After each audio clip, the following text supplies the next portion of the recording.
อาบอยู่ห้วยก็ห้ามน้ำมากินเลยเนาะผู้พักเอาไปเรียนบรรยากาศ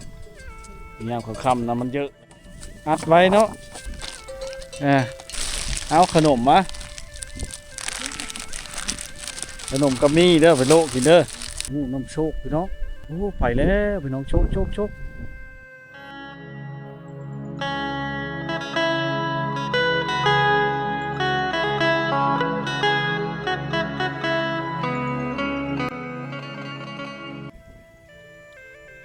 การทักทายสบายดีพี่น้องปองป่ายเมื่อสุขคนนะทักทายสบายดีในย่ำค่ำแรกพี่น้องวิดีโอนี้เฮาก็มาอยู่ที่หมู่บ้านแกงกัวเนาะหมู่บ้านแห่งหนึ่งอยู่ในชนบทเนาะห่างไกลจากตัวเมืองอยู่บนพี่เนาะแพงชนเขตนะน้องเนาะวันนี้ก็จะมีโอกาสดีได้มีหรือก็มีขนมเนาะจำนวนหนึ่งนะมอบให้น้องประดาผู้ที่เฮ็ดเวียกเฮ็ดงานผู้ที่ด้อยโอกาสเนาะในชนบทน้องเด็กน้อยในชนบทการเนาะก็มีผู้ใหญ่ใจดีแม่อัญชนาพี่น้องทั้ง100นะฝากเงินจำนวน500 บาทเนาะเป็นจำนวนเงินกีบกัน300,000 บาทพี่น้องเนาะมาซื้อขนมแล้วก็มีช่องแก๊สเนาะแก๊สนึงนะเอาไปจ่ายให้ทีมงานที่ข้าพเจ้าเคยเฮ็ดงานเนาะเนื่องจากว่ากับบ่ได้ถ่ายคลิปเนาะอันนั้นเพราะว่าเคยแบบมีบุญคุณคืองามความดีเพิ่นเคยช่วยเหลือข้าพเจ้าเนาะเดี๋ยวเฮาติดตามชมนำกันนำเอาภาพบรรยากาศภายในบ้านเขาเจ้าเนาะวิถีชาวบ้านบรรยากาศในยามแรกๆพี่น้องเนาะจะเห็นเนาะเฮาติดตามชมกันนะพี่น้องขนมนึงชบเนาะหมู่บ้านแห่งนี้ก็ได้ไฟฟ้าแล้วพี่น้องแต่ก็บ่ค่อยมีรถไปกายมากายเนาะเขาเจ้ากำลังแค่พักเลยท่านผู้ชมบรรยากาศในยามแรกๆเนาะ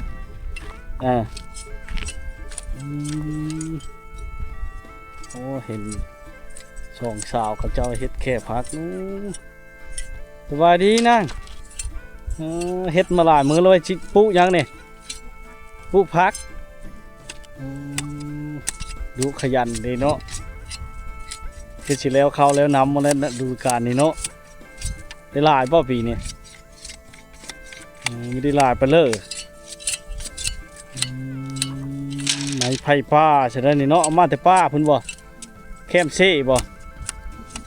บ้านที่จะมีเซ่เนาะว้าวเฮ็ดโซนพักพี่น้องทุกผู้ชมเนาะโอ้ยังด้านเดียวเนาะเฮ็ดมาหลายมื้อหลายวันแล้วพี่น้องเลยนี่แหละพี่น้องเลยเนาะแล้วในดูการดูแลเขาเจ้าจะปลูกพักเลยเอาขี้เยอะขี้ยุบอันนั้นไม้จูดมีขี้แก้บหรือว่าเปลือกเขาเนาะเอามาจูดใส่พุ่นขี้งูขี้ควาย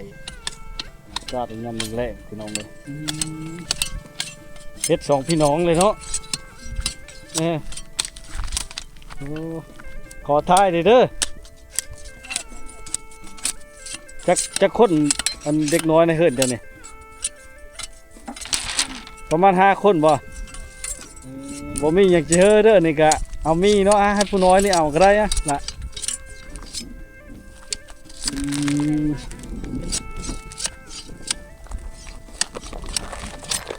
มีถุงยางเชื่อจำได้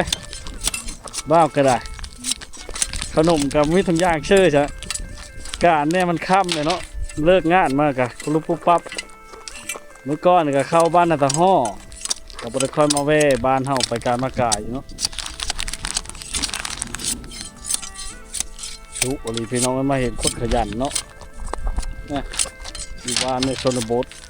นี่แหละบรรยากาศเอาขนมพร้อมละนกเอาเป็นบ่เห็นห้องได้แหละดาวบริเวณบริเห็นเลย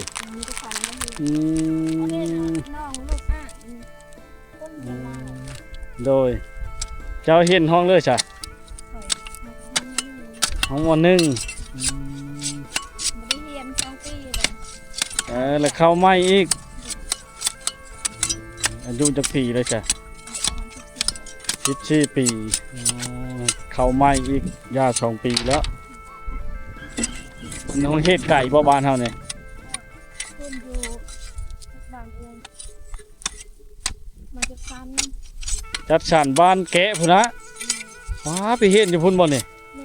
เพ จั ราะ งพ่อ ว่า จัง คนนะมันมีอันนะมีหม้ออยู่ อืม มีแต่ห้องพอเกี่ยม ฮอดจะห้องปชีปห้าสิชื่ออยู่พี่บ่ เนี่ย พอดีเป็นชาวโชดซอยพ่อซอยแม่เฮ็ดเวเนาะพ่อแม่ไปใช้เสียบ่ได้เฮ็ดเนาะสองพี่น้องลุยเลยเนาะดุขนาดคนขยันพี่น้องเอ้ย เดี๋ยวค่ะอาบน้ขมุขมุมเนี่ยบรรยากาศในยามแรงๆเนาะบ้านเจ้านี่งัวควายนี่ปล่อยธรรมชาติเลยเนาะก็สะดวกสบายได้ยินแต่เสียงมันก็ลงปงเปงปงเปงเนี่ยม้าก็มีบ่บ้านเจ้านี่ ำหมา ม้าอันเขาขี้นี่ เพื่อนบางไม่มีเขาไม่มี ปล่อยธรรมชาติเนาะโอ้ยบ่มีหยังให้นี่ก็มาฝากมาตอนเนาะเที่ยวชมบรรยากาศบ้านเจ้าได้แต่มีกับขนมมาแหละเอาไว้ตอนเด็กน้อยตอนหลานเขามามื้อแรงเขาไปเฉยเลยใช่เด็กน้อยเขาเจ้าคือบ่เห็นหาอาบน้ำเลยเนาะยาม ทำด้วย ค่ำๆเนาะมันหนาวอาบอยู่ห้วยบ่บ้านเฮานี่ บางทีทานอาบน้ำได้แบบเหนื่อย มันน้ำเลิกบ่ใดใช้ใดน้ำนี่เลิกบ่บ้านเฮานี่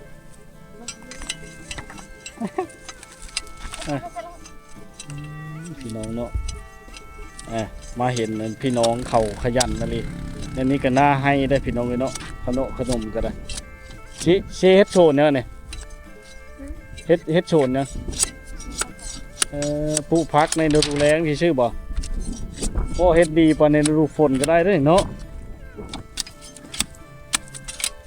ยังเห็นอยู่พี่น้องเลยเนาะชื่อในเลิกก็เจ้าน่ะ ซื้อใส่พ่อ ชาวไชพรโอ้ชมบรรยากาศบ้านชาวไชพรพี่น้องเนาะอายุ14 ปีแล้วยังเฮียนอยู่เฮียนห้องปหนึ่งออกแล้วบ่มีทุนฮ้อนแล้วออกบ่ออกแล้วเข้าไม่อีกป้าบ่มีรถเที่ยวแล้วเนาะไปพุ่นเนาะมันไกลเนาะขี่รถที่บ่ อ๋อที่รับจ้าง ได้รถจักรจะเข้าไม่พอดีกำลังดูเนาะ มื้อนี้วันอาทิตย์เนาะก็เลยบ่ได้เข้าโรงเรียน คนอื่นเขาครับ เข้าแล้วอ่า มีแต่ทรายมีเดียวของเขา ผู้หญิงผู้เดียวเจ้าเลยเจ้าลูกกกบ่เฮินเจ้ามีจะคนจ้ะเฮินเจ้านี่มีจะคน เพิ่มค่ะได้8 คน 7-8 คนทั้งพ่อแม่แล้วเนาะลูกดื่มพี่น้องซอยพ่อช่วยแม่เฮ็ดเวียกเฮ็ดงานเนาะสาวใส่พรชนพี่น้องเนาะขอบมกขอบใจเวียกเฮ็ดงานพี่น้องเนาะดีใจบ่ได้มีมาพี่เพิ่นบังเอิญแท้เนาะ ได้กันครับได้ เข้าใจคือกันเป็นหยังแรงปั่นน้ำใจเล็กๆน้อยๆเนาะพี่น้องในชนบทพี่น้องมาเห็นกันพอดีแบบเกิดเขินๆนะ เนาะ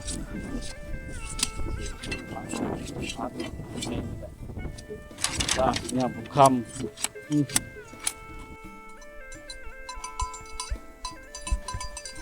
ง่วงควายในชนบทเนี่ยเขาเจ้าจะปล่อยเลยพี่น้องเนาะปล่อยไปธรรมชาติได้ยินแต่เสียงมันกระลงโป่งเป้งอยู่เนาะนี่แหละคือวิถีชีวิต หรือว่าเป็นธนาคารของเขาเจ้าเนาะเพราะว่าในชนบทนะเขายังเลี้ยงควายเลี้ยงงัวแบบธรรมชาติปล่อยเลยเพราะว่าจะเป็นใน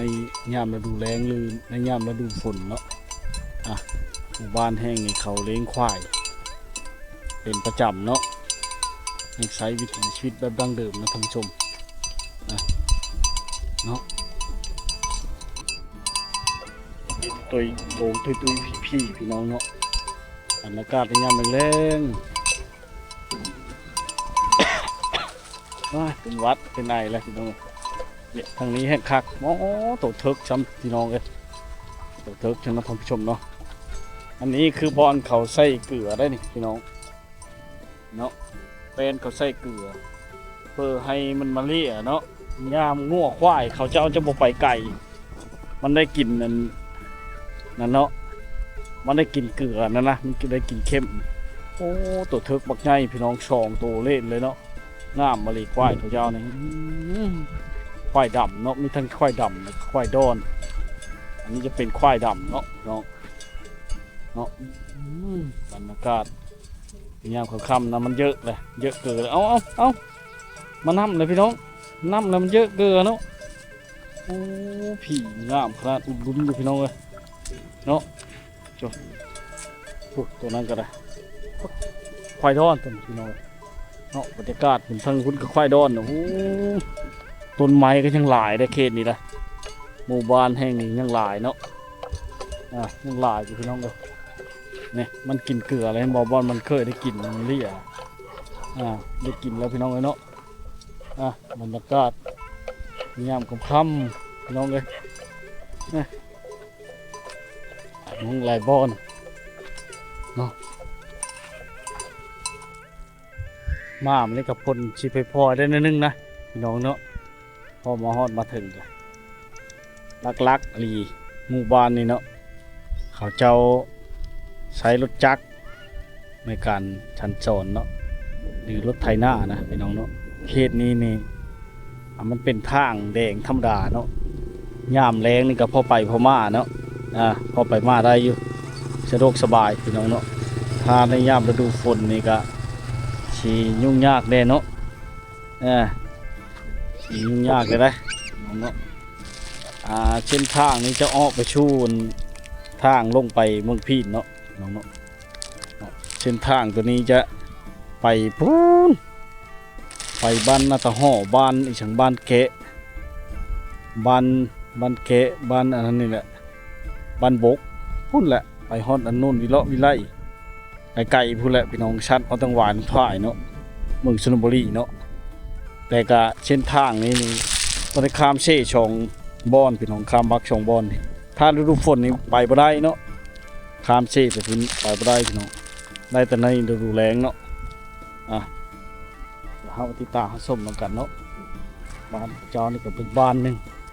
บ้านนี่บ่ได้ค่อยได้ยินเสียงเพลงเลยไฟฟ้าก็ลงได้เฮิรนบ่ได้เนาะที่แตกต่างกันไปพี่น้องเล็กน้อยกับเจ้าลินเป๋เป็นสิ่งที่ดินง่ายๆเนาะสวัสดีล่ะสวัสดี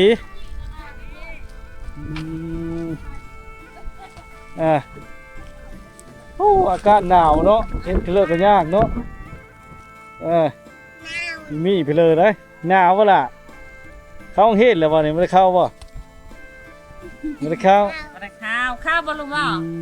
ไม่ได้เข้าห้องเฮ็ดมาได้ข้าวบอกกินบ่ขนมมานะมาขนมพี่มาเอาขนมน้ำบ้าวนี่ดินนั่นเฉยเนาะมาในชั่วโมงอยู่เนาะบ้านเฮาเนี่ยเนาะมันหนาวเนาะเขาไปเมื่อแล้วลูกเอ้ยเขาไปใช่เลยไปข้างเงินนะคำนี่แหละ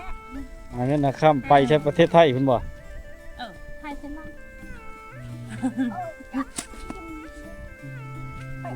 เนาะต่อไปเราจะกินขนมต่อไปเขากินขนมไทยมาดีนี่ว่าถือบริกินไปเมืองไทยเขาขายเลยถือกัน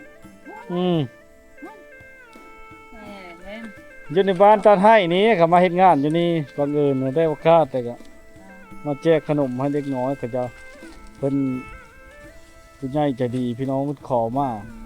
ไปแจกขนมบ้านแกงกัวนี่เด้อว่าถ้าบ่ได้โอกาสมานี่ก็พอมันไก่เนาะญาติเวลามาค่ำจะได้มาเลยจนค่ำล่ะลูกอยู่ไสจ้ะลูกอยู่พี่ลูกคอยนั้นอยู่อาจจะพรพุ่นเด้เพราะเฮ็ดงานใน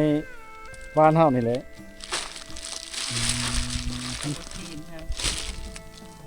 เคยกินบ่ขนมนี่ขนมนี่เคยกินบ่เคยกินนะลูกผู้ใดแหละนี่คนลาวข้างในหลานเจ้าบ่หลานเจ้าบ่หลานอย่างนี้เด้หลานปลาบุญได้ใช้ลูกหลานแทนนี่มาเด้อขนมนี่มีพี่เลยเนาะผู้น้อยนี่บ่ไม่ได้เลยเชียวขนมไม่ได้เลยนมบนลูกนมบนลูกขนมล่ะขอบใจไหมลูกขอบใจไหม จัดยายมี นี่มาจองส่งแล้วเนาะมันจังอันนั้นเนาะ ยาย หลายอยู่นะละเอาบ่กาเอาให้เล่าเด้อ เอาโดยวินเอา โอ้ดินขี้ดินแล้วมันก็บ่พาลาดไป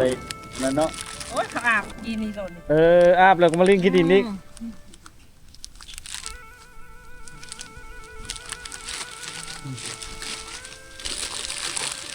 มื้อก่อนน่ะเข้าบ้านน่ะตะฮ้อมื้อก่อนน่ะเอาล่ะกินบ่ขนมเนี่ย เอาไม่รู้ กินว่า เอาไว้เลย เขาบ่เคยได้เนาะเคยเอาล่ะ เอาเด้อ จับเอาล่ะ ขอบใจเด้อ โอ้ยบ่ญาติเบอร์ดอกทีมงานยูทูบเบอร์เนาะอันนี้มา แม่น ยายขนมนี่พี่น้องประเทศไทยเพิ่นฝากเงินมาให้กับบ่หลายบ่ลงบ่หลายเพราะดีมกดีใจผู้มาไทยทำที่ชาวบ้านกะ500 บาทเพิ่นให้นะมันได้หลายไปเลยดอกกระยายอยู่หั่นแน่นี่ก่อนนี่ก็บ้านนาตะฮ้อบ้านนั่นแหละ มาแต่นักตะฮอแล้วแต่นักตะไฮ มาถึงต้านให้นี่นะมื้อนี้มันค่ำแล้ว มือไปอีกเลยเนาะไป ฮะ ไปทางใดมือนี่ ยังบ่ฮู้เลย เนาะ เพราะว่าเฮาก็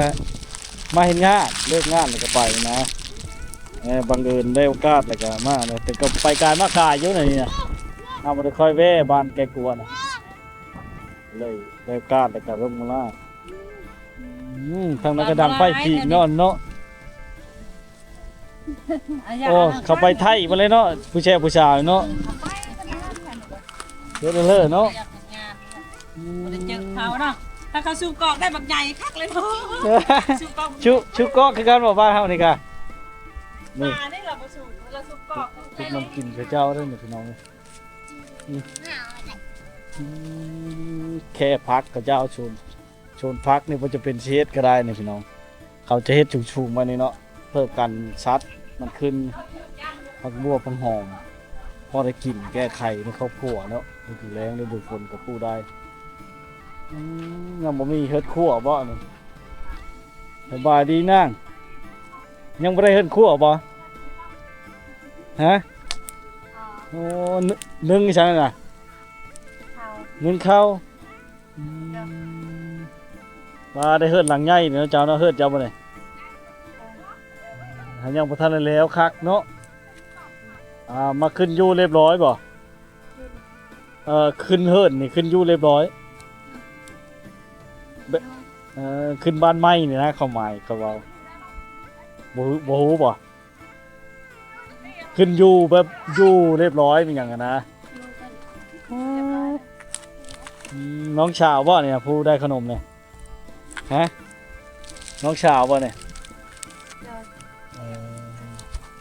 ชื่ออะไรเจ้าน่ะน้องนุ้ยยังเข้าโรงเรียนบ่ไปเข้าใช้บ้านเฮานี่บ้านจัดสรรพุ่นเจ้าเห็นน้องได้แหละแล้วก็เข้าม.1อายุสิประมาณ13 ปีเนาะแม่นบ่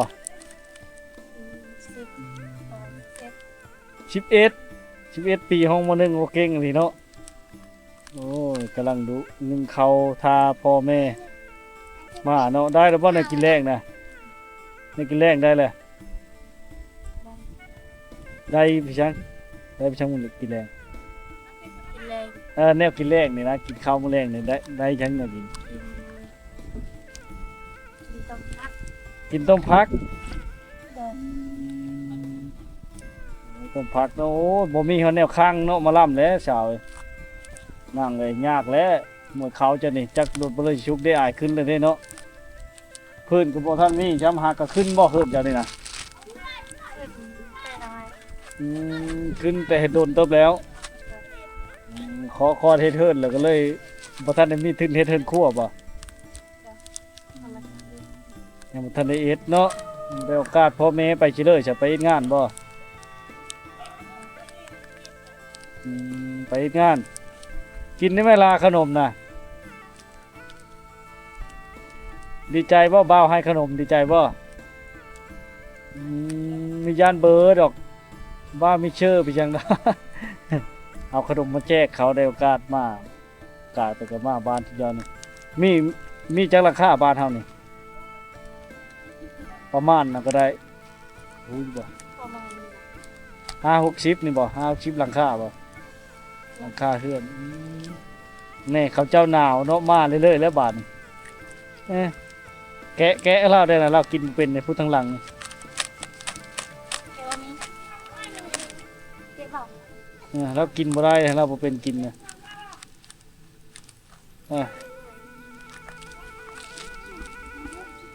แกะบ่เป็นนะฮะเราจะกินอยู่ได้ฮะชื่อได้ล่ะผู้น้อยนี่แกะให้ได้อีกาแกะอมเอาเนาะ อมเอาพี่น้องเลยบรรยากาศในยามหนาวๆเนาะบ่ได้เจอถุงยางนี่ก็การแห้งมันค่ำเนาะเอามีไว้โลกินมื้อแรกเด้อ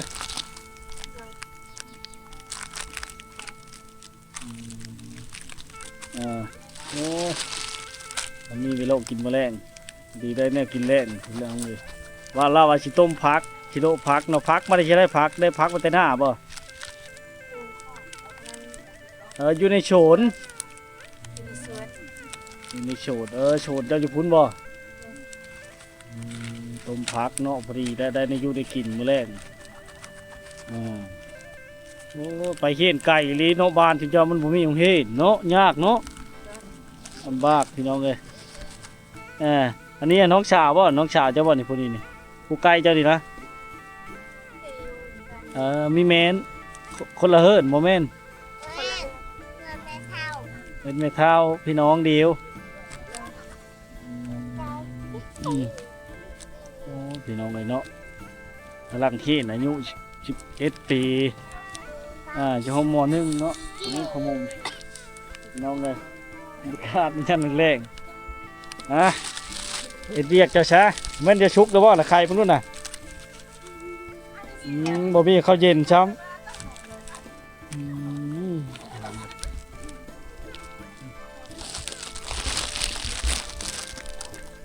นี่บรรยากาศในย่ำหนาวเนาะชาวชะน้อยเพิ่นเป็นอยู่โคกินก็จนบ่มีฮอดเฮิดขั้วพี่น้องคอดจะเฮิดหลังใหญ่นี่เนาะเลยชูชนไปคือว้าวแหละพี่น้อง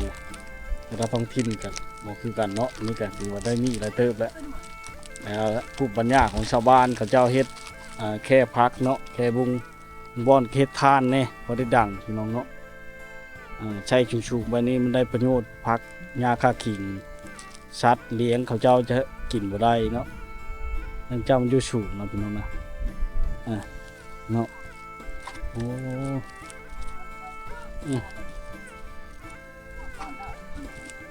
โอ้อากาศหนาวเนาะแจ็คเชนนั่นเลยนี่หาอยู่หากินทั้งได้บ้านเฮาลงเช่พุ่นแล้วเนาะเช่ก็ปูลงได้จะลงปูลงบ่ได้ก็อยู่คือว่าครั้งแรกคันว่ามีเงินก็คือกินบ่มีเงินก็สิได้เบิ่งหมู่แล้วบัดนี้เลือกแค่ก็บ่มีเงินคำก็บ่มียื้อมองแต่เก่าใกล้ๆว่าสิ50เดือนนี้เซ็ตป้ายเท่าแสนแล้วมันก็หาเงินเพิ่มบ่ค่อยสิได้คองกคอควายเนาะที่เป็นธรรมชาติเป็นเอกลักษณ์ของบ้านเขาเจ้านะเนาะหมู่บ้านเขตนี้ก็ตั้งอยู่ต้นนานแล้วงกของควายนั่นดูแลนี่ปล่อยเป็นธรรมชาติเนาะอยู่ในบ้านในช่องเลยพี่น้องจำเนาะนิยามของคำนึงเลยเนาะบรรยากาศดีๆเนาะย่ามอากาศหนาวเลยเนาะหมู่บ้านนี่พี่น้องเพิดหลังใหญ่นี่ส่วนหลายจะบ่ค่อยมีเนาะบ้านแกงกัวนี่พี่น้องเป็นหมู่บ้านเล็กๆน้อยๆเนาะนี่แหละคือบรรดาพี่น้องเห็นนี่แหละเนาะผมมาอาชีพหลักๆเขาเจ้าก็คือลงไปหาป่าอยู่เช่ไกลๆเนาะบรรยากาศครึมๆแล้วพี่น้องเลยค่ำเข้าเลยเนาะอากาศก็หนาวเย็นเห็นแล้วเนาะอายุหากินมาเฮาเลยได้พี่ช่างเด้กินแรงบ่ยังไม่ได้ให้กินครับอยู่กับเพื่อผู้เดียวเลยมาก็เฮาบ่ มาเฮาเลยพี่น้องเลย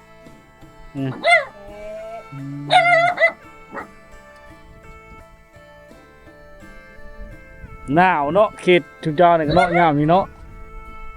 หนาวเลยโอ้ยลูกน้อยผู้หนึงบ่ในชิเลอร์แล้วเราอยู่ใช่เราไปกินบ่ขนมเนาะครับเดี๋ยวนั้นเดี๋ยวเอาไว้ให้เจ้าให้เราเด้อ ใจ ใจคือกันเหมือนกันเรื่องเล็กๆเนาะอากาศหนาวเนาะยามหนาวนี่ก็ยากแล้วปลาห่มบ่คู่กัน แก้วดาวแห้งที่ดอกบัวนี่ อันนี้ยังธรรมดาบ่ฮอดเดือนหนึงจะน้อยเนาะแห้งหนาวเนาะ โดยเดือนนั้นเดือนสอง อืม อากาศเย็น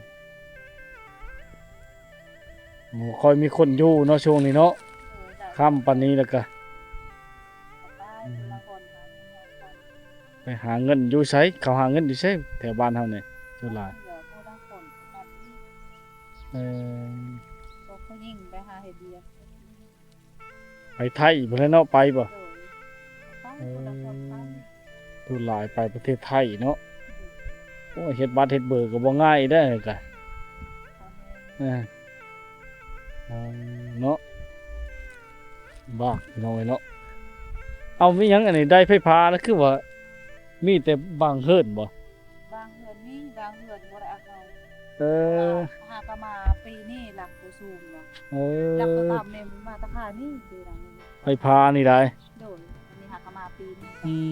มคือของจุมจ้านี่ก็ต่อมาแต่เขาหั่นบ่ โดยต่อมาเป็นปีนี้ เว็บไซต์นำกันและเซฟค่าไฟนำกัน โดย โอ้เนาะยากเนาะเพื่อจิตเข้าเสียค่าไฟได้ไหม เออเข้าใจหลายบอกกว้างบ่เลยเนาะบ้านจุมเจ้านี่เนาะ ว่าเนาะ สิประมาณ60ปลายหลังคาประมาณนี้เนาะบอกกว้างปานใดนะครับนี่ผู้ปัญญาของชาวบ้านเขาปลูกเขาได้แก้ไขพี่น้อยเนาะปลูกผักโบพอได้ใช้ผักหญ้าคาขีมลมหนาวแล้วพี่น้องเนาะบรรยากาศคนบ่ค่อยอยู่เฮือนไปเลยนะเนาะไปเห็นนั่นเขาก็เฮ็ดเตาเฮ็ดหยังทานพอได้ขายหรือว่าดังเนาะเพราะว่าไม้มันก็บ่ค่อยมีหลายบ่ได้แล้วนะคือเห็นนั่นแหละเนาะแต่ห้องน้ำเขาเจ้านั้นบ่ค่อยมีเลยพี่น้องเนาะหมู่บ้านแห่งนี้เนาะเงียบสงัดนี่อันนี้เป็นบ่อนนั่นเขาเจ้าปลูกเบไม้เด้ท่านผู้ชมปลูกเบไม้เนาะเบมันใหญ่เบมะม่วงเขาเจ้าจะอ้อมไว้อย่างดีเนาะเนื่องจากว่าจันชัดมากัดเนี่ยบ่ดีเนาะเขาเจ้ายังหาบน้ำอยู่เลยพี่น้องเนาะหมู่บ้านแห่งนี้เนาะห้ามน้ำเยอะพี่น้องเนาะห้ามน้ำจะเสียเนาะห้ามน้ำมากินหลายคู่หลายคนเนาะแตกต่างกันพี่น้องเลยเขาเจ้าไปอาบน้ำในห้วยพวกนั้นพี่น้องเลยเนาะแต่พ่อเขาเจ้าไปอาบอยู่ห้วยอยู่ช่องเนาะว่าใกล้ๆหาบมือเลยพี่น้องเนาะ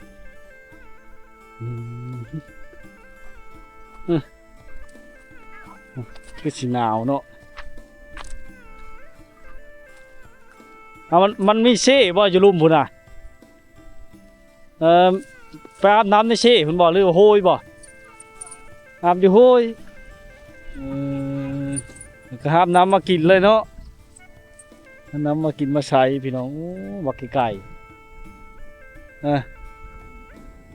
พี่น้องเลย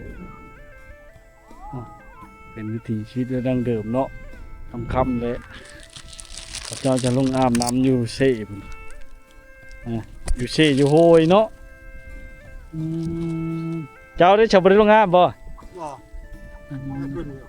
ขึ้นเลยอาบแล้วแหละหนาวเนาะอาบตะเวนเนาะเฮ็ดหยังอันเชิญน่ะแปลงรถบ่มัดไว้ลึกเหินรถก็เนาะลากแก้เข้าแก้น้ำตลอดพี่น้องในการลากแก้กับเจ้านั้นรถไถนาไถเป็นลัก บานประตูเคิร์ดเราเนาะอย่างนี้แหละผู้บ่ได้บ่มีก็คือเห็นเนาะ เฮ็ดเลยจักสิหาเชื่อได้เนาะเช็คว่าท่านโอ้เขาเจ้ายังเอาลูกไปตักเอาน้ำไก่บ่ดีน่ะ ไก่ ไก่เติมเนาะลุ่มพุ่นในห้วยกัวพุ่นไปจังมันมีห้วยต่างหากอีกเนาะโอ้พุ่นอันตูมพาเลยนะพี่น้องหนาวแห้งแล้วพุ่นน่ะตูมพาหนาวแห้ง บรรยากาศหนาวเย็นเนาะเล็กน้อยบ่ค่อยมีอีเนาะบ้านเฮาเนาะมันหนาวไปกะเห็นเลยมันแต่เจ้าแล้วบ่หนาวเลยนึกเชิงเห็นชันอยู่เนาะหนาวคือกันว่ะ โอ้หนาวแห้งนะว่าเนาะ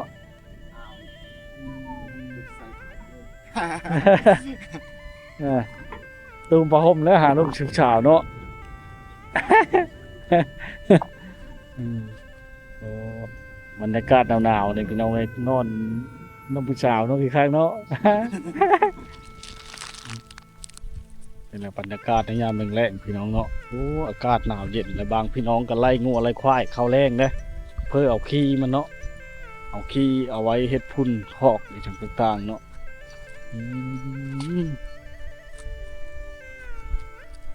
โอ้หมาก็จะยิ่งเครื่องเฮิร์นไปเลยพี่น้องเลยบรรยากาศในยามค่ำๆเนาะสบายดีเฮ็ดเพลเด้นี่พดพักเฮ็ดสวนพักเพื่อได้ไก่ไข่ในครอบครัวได้ดูแลเนาะบรรยากาศกำลังเริ่มอ้อเฮ็ดลายผมบ่มีโฮมีแค่กันยากอีกบ่มีน้ำบ่มันจะปุเนาะโอ้ยเราบ่มีน้ำได้พี่น้องเอ้ยบ่มีไฟฟ้าได้เนี่ยเฮิรนกันเนาะมันบ่ได้ไฟโอ้โดยมันว่าถึงขึ้นห้อนนี่เลยเนาะมันคำนังแก้วลายได้ขาวไผ่นี่ก็ได้โอ้ยพี่น้องอยู่กับไผ่จะในเฮิรนนะ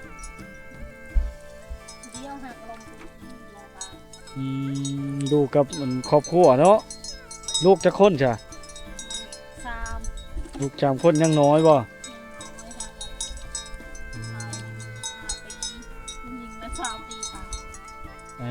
ปีปลาย5 ปีโอ้พี่น้องเลยเนาะนอนความอยากได้ยังมีบ่มีน้ำก็เฮ็ดเถอะนะพี่น้องเลยบ่มีน้ำช้างคันทั้งนี่ก็ได้กันได้คันมีขึ้นห้อนนี่เนาะเขานี่ยากเนาะบ่ได้อึดเขานะบ่อยู่เฮิรนเนี่ย เขาก็ไม่ได้ลาย โอ้กระป๋อมพี่น้องหูลิกระป๋อมก็ได้เนาะ นี่ไงเท่าไร ชนเผ่าบุรูได้พี่น้องเนาะชนเผ่าบุรูบ่บ้านที่จ้าเนี่ย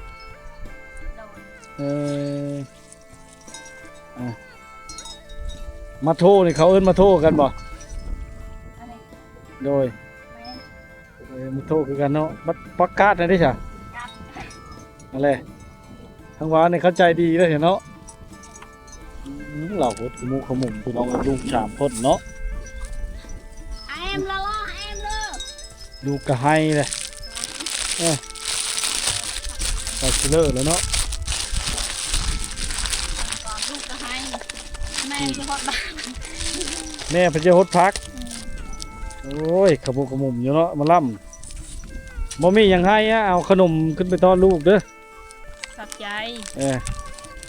โอ้ยเนาะจะคู่กันบ่คู่กันบ่น่ะขนมนะคู่กันบ่3 คนจะว่าเขาญาติกันเด้เอาไปได้นี่แหละเวียกเจ้าหลักๆคือว่าญาติท่านญาตินี่พี่น้องเอ้ยแม่งอนเนาะคือแล้วก็ได้นี่บ่มีไฟฟ้าพี่น้องเนาะนี่เจ้าเนาะนี่บรรยากาศยามเล่เนาะผมเพ้อไปเชลเลอร์ในอุ้มลูกอุ้มเต้าน้ำหนาวเลยฮะ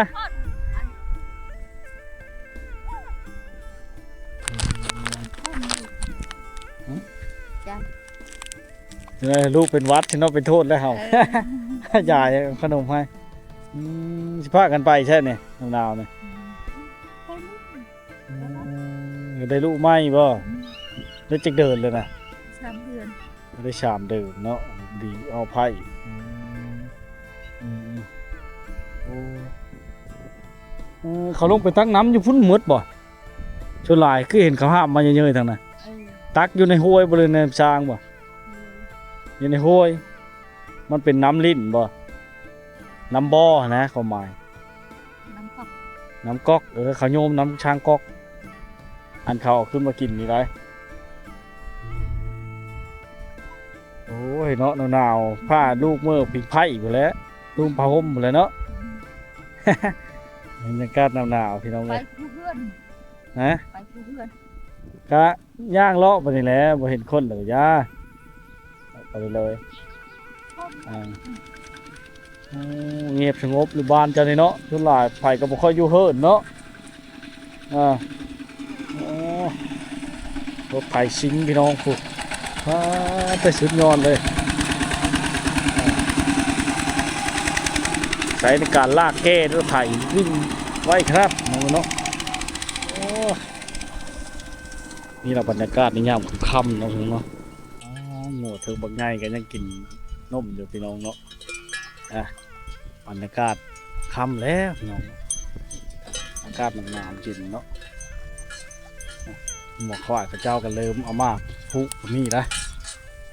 เป็นฤดูกาลนี้กับพุก็มีพี่น้องเนาะแตกต่างกันแต่ละมงแต่ละบ่อนเนาะ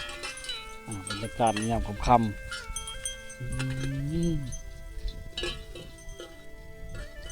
ไฟฟ้านี่ก็มีแต่เป็นบางเฮิร์นที่ชื่อพี่น้องบางเฮิร์นก็บ่มีเนาะเจ้าตำฮูกเนาะเดี๋ยวเรามาติดตามชมกันพี่น้องเลยบรรยากาศหนาวๆไปนี่ก็บ่ค่อยเห็นไผ่ม่านตีไผ่ได้ชุหลายบ้านนี่พี่น้องเข้าไปเฮ็ดเวยกเฮ็ดงานเนาะไปหาอยู่หากินและค่ำจำนี้ก็ยังบ่ค่อยมาเนาะโอ้ตำฮูกเนาะนี่ประจำเลยแหล้วเนาะตำขายบ่ชาวตำใช้เองแพทย์ตะโลตะลองตำคุณเนาะโอ้ไหวเนาะเจ้าตำเนาะ2-3 มื้อกันแล้วแหละเขาไหวบัดนี้เสียก็บ่ค่อยมีคนตำปานใดแถวบ้านแล้วเนาะส่วนหลายบ่ค่อยมีคนอยู่เฮิรนแถวบ้านเนาะขมูกันแน่เลยตำแค่ตำพาเนาะตำฮูกเนี่ยวิถีชาวบ้านพี่น้องบ่ได้แก้ไขในชีวิตครอบครัวเนาะซื้อมาแต่เมืองพุ่นแหละปลาพายมันนี่เนาะโดนเข้าเมืองมันก็ซื้อมาพี่น้องเอ้ยตำฮูกเนาะใช้วิถีชีวิตแบบดั้งเดิมพี่น้อง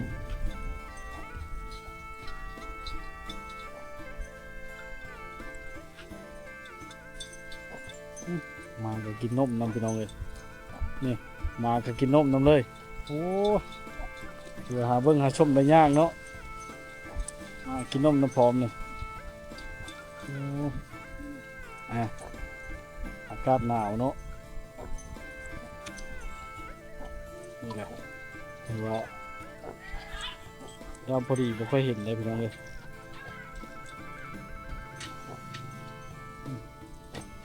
มากินนมน้ำมุงเลยลูกหมูเลยเป็นแต่สบายเนาะอากาศหนาวพี่น้องเลย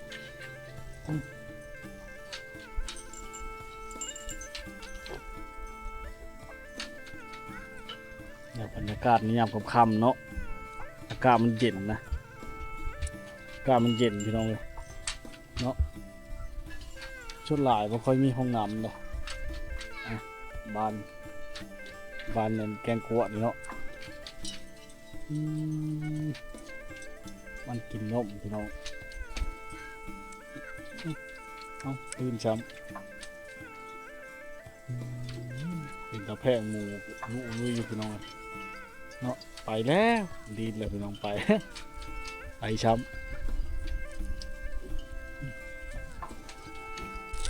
หมู่บ้านแห่งนี้จะเป็นหมู่บ้านมีความสงบสุขพี่น้องเนาะเห็นฝูงงัวฝูงควายค่ำป่านนี้ก็ยังพลุงอยู่เลย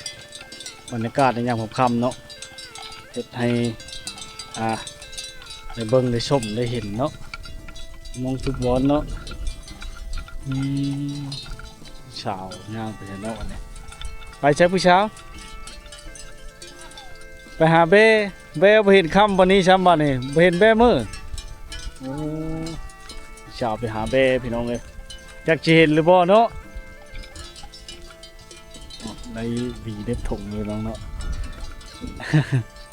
สาวบ้านเฮาเล่นหาเบ้แล้วพี่น้องเอ้ยค่ำเลยเนาะเล่นหันเล่นนี่แล้วพี่น้องเอ้ยลาวชื่อผู้อยู่เทิงเลยพี่น้องมันอากาศหนาวเนาะมันอากาศมันหนาวโอ้เห็ดถูกเลยเนาะตามหูกเนาะอากาศโอ้เล็กน้อยเจ้าน้อยกับเจ้าตักน้ำพี่น้องเนาะเดี๋ยวครับที่ตาชมกันเนาะโอ้ข้าเจ้ามาเอาน้ำอยู่นี่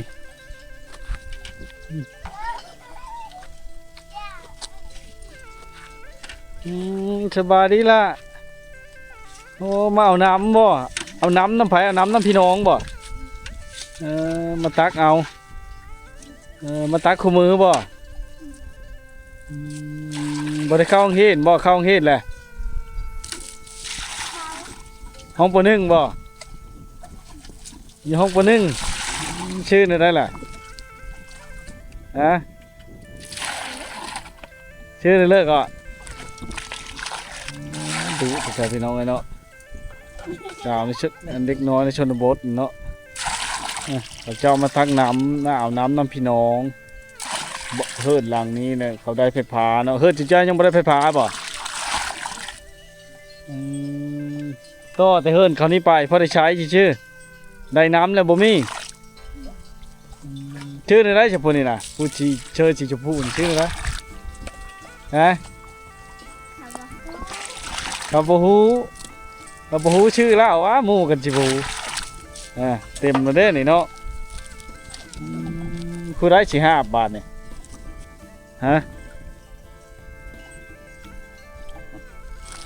ใจสิหามน้ำเมื่อบ้านเลยพี่น้องเนาะดับก็ก้อย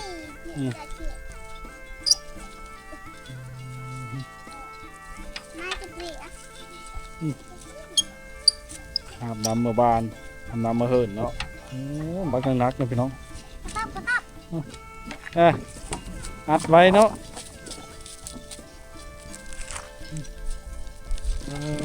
เติมเนาะบรรยากาศหนาวๆเนาะเดี๋ยวเมื่อชี้ให้รางวัลเด้อเมื่อเด้อมาเห็นเว็บๆนะเขาเจ้าห้ามปักไก่พนักไปโอ้เนาะบริเวณกันบ่ล่ะไหวขนาดพี่น้องเนาะเขาเจ้าย่างโอ้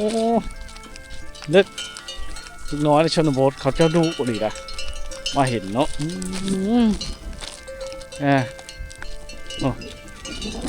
เว็บพี่น้องเลยจักชื่อในอะไรใช่ไหมเนาะเขาว่าเป็นภาษาบูรูเขาเนาะก็เลยว่าท่านเขาเจ้านะดีไว้เลยพี่น้องเลยแวบเลยโอ้ขัดตาคุ้มมือเลยนะพี่น้องเลยเนาะ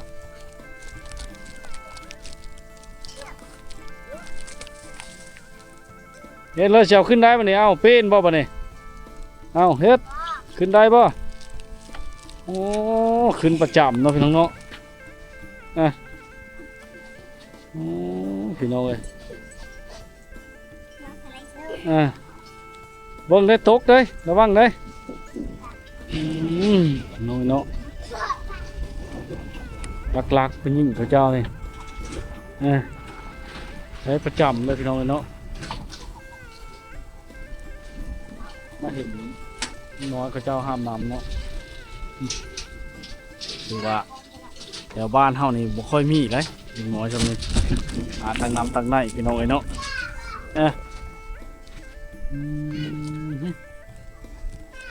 กาดในยามเละพี่น้องเนาะชื่ออะไรก็ลาน่ะ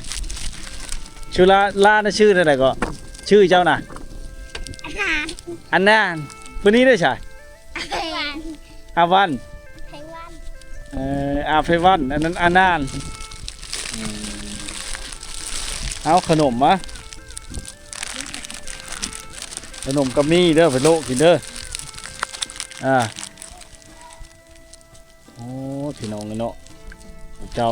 ผู้มันขยันเพศเนาะนี่แหละพี่น้องเลยมาเห็นบรรยากาศแบบนี้ก็ประทับใจนะชุดที่ประทับใจนะปุ๊ท่านนั้นได้มีละเมอเลยพี่น้องฉีคู่กันบ่น่ะอยู่พุ่นได้แล้วว่าขนมนั่นละไปแล้วพี่น้องเลยโอ้ยเนาะแวะไปแล้วจักคู่บ่คู่เล่นเลยพี่น้องว่าเชียวให้เพิ่มกับประทัดเลยนี่ขนมยังอย่ามันยังอยู่ได้พี่น้องเลยโอ้ยพี่น้องไปแล้วพุ่นเล่นได้ใจได้ขนมเมื่อเลยรถมีชนบทพี่น้องเลยเนาะรถมีชนบทแก้เครื่องเต็มเลยนะบ่พี่น้องนี่แหละได้ประโยชน์หลายอย่างเนาะเพราะว่าได้รถไถหน้าเนี่ยพี่น้องเอ้ยนี่แหละสะดวกได้สะดวกชุดเลยเนาะในฤดูกาลหนาวเนาะง่วงเขาเจ้ามานอนเต็มอยู่พี่น้องจะอยู่ในบ้านเนาะมันไม่ได้มีไปไกลเลยนะลงไปลงเป็นเห็ดคอเนาะง่วงหลายเจ้าเลยโอ้พี่น้องเนาะโอเคบริเวณนี้เนาะนี่แหละบรรยากาศในยามค่ำเนาะบ้านแกงขัวต้นลายลักๆบ้านเขาเจ้านี่ก็นี่ไฟฟ้าแล้วแต่บ่ได้คู่ขึ้นนะเพิ่นหายายลงไปบางหลังบางใดไปเนาะเราบ่ค่อยได้ลายไปได้ชดลายก็คือไฟฟ้าเนาะแตกต่างกันเลยเนาะเพราะว่ามันไก่อยู่ตัวเมืองบ่ค่อยมีคนมากสัมผัสกับวิถีชีวิตชาวบ้านแกงกัวเนาะพี่ชุดเขตเดียววันนี้ก็ได้โอกาสดีอยู่ได้มาหย่ายขนมเนาะเล็กน้อยน้องเอ็ดงัวควายกับเจ้านี่ลายขนาดพี่น้องเนาะอยู่ในบ้านกับเจ้านี่เพราะว่าในฤดูกาลนี้เขาจะปล่อยตลอดเนาะดูแรงปล่อยมันกับวันนี้ไก่ได้พี่น้องบางเด้อเขาเอาเกลือยังให้กินเนาะเป็นงัวร่มบ้านเนาะลายเจ้านะ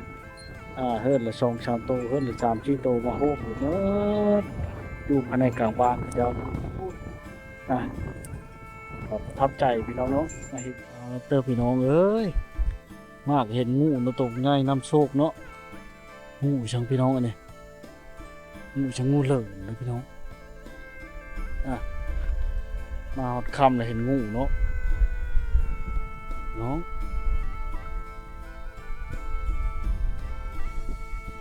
งูน้ำโชคพี่น้องควางข้างคือนึงอยู่มาหอดเนาะโชคพี่น้องเลยนี่มาโชคคักโชคแน่นะงูเหลิมพี่น้องเลยยาวประมาณ1.50 เนาะประมาณ1.50-1.60งูเหลิมมันใหญ่ไปเลยพี่น้องโชคพี่น้องบรรยากาศเนาะโชคเลยพี่น้อง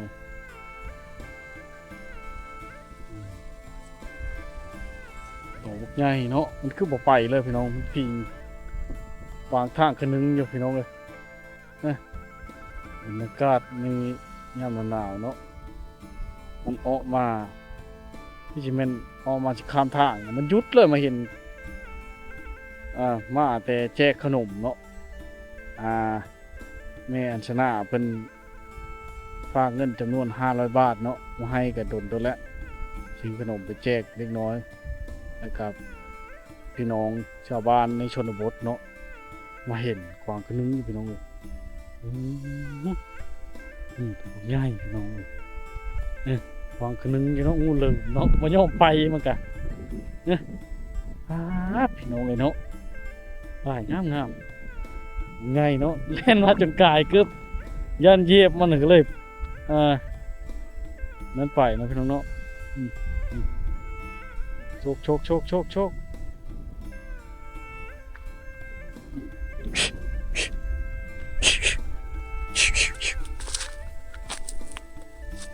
มันน้องบ่ยอมไปแล้วพี่น้องเอ้ยยุดจะคือจังเนาะ โอ้ไปแล้วพี่น้องโชคโชคโชควัดใหญ่เนาะนำโชคโชคโชคเด้อเฮงๆปัง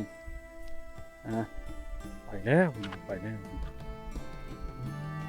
เนาะพี่น้องเนาะยานคนมาพบมาพอมันนะพี่น้องเนาะเลยไล่มันไปยันเขาทำบดีทำแนวบดีบ่หายใช่เนาะเดี๋ยวเดินทางต่อน้องเนาะโชคแล้วนี่เป็นงูพี่น้องคำ